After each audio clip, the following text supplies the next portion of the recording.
చూస్తున్నట్లయితే అంటే జగన్మోహన్ రెడ్డి పరిపాలన ఉన్నప్పుడు ఆయన కూడా మంచి పనులు చేశారు, సంక్షేమం అందించాము అంటున్నాడు. నా ప్రత్యేక హోదా కావాలంటున్నాడు.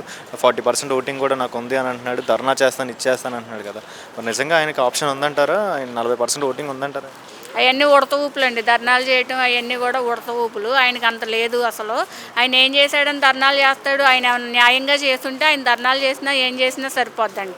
ఆయనే అన్యాయాల మీద అన్యాయాలు చేసుకుంటూ వెళ్ళి ఈరోజు ధర్నాలు చేస్తానంటే చీయని ఉమ్మేస్తారు జనాలు అందరూ కూడా. అన్నా క్యాంటీన్ 5 రూపాయలకి బిచ్చం వేస్తున్నారని ఆపోజిట్ లీడర్స్ అంటున్నారు, వైసీపీ లీడర్స్ అంటున్నారు. బిచ్చమా అంటారా? అన్నా క్యాంటీన్ మంచిదే అంటారా? అన్న క్యాంటీన్ మంచిదండి. బోళ్ళంతమంది చిల్లర వ్యాపారస్తులు ఏంటి వాళ్ళేంటి చాలా బంగారంలాగా వెళ్ళి తింటున్నారు. ఇంటి దగ్గర పొద్దున్నే లేచి వండుకుని క్యారేజీలు తెచ్చుకుని అలసిపోయి ఇది లేకుండా ఇప్పుడు అన్న క్యాంటీన్లో 5 రూపాయలకి భోజనం హ్యాపీగా తింటున్నారు. అది చిల్లర వేయటం భిక్ష వేయటం ఏంటండి? అదేం మాట అసలు? అలాంటంటే వీళ్ళని అవమానించినట్టే కదా, తినేవాళ్ళని అవమానించినట్టే కదా. అది భిక్షం కాదండి, బంగారం అండి.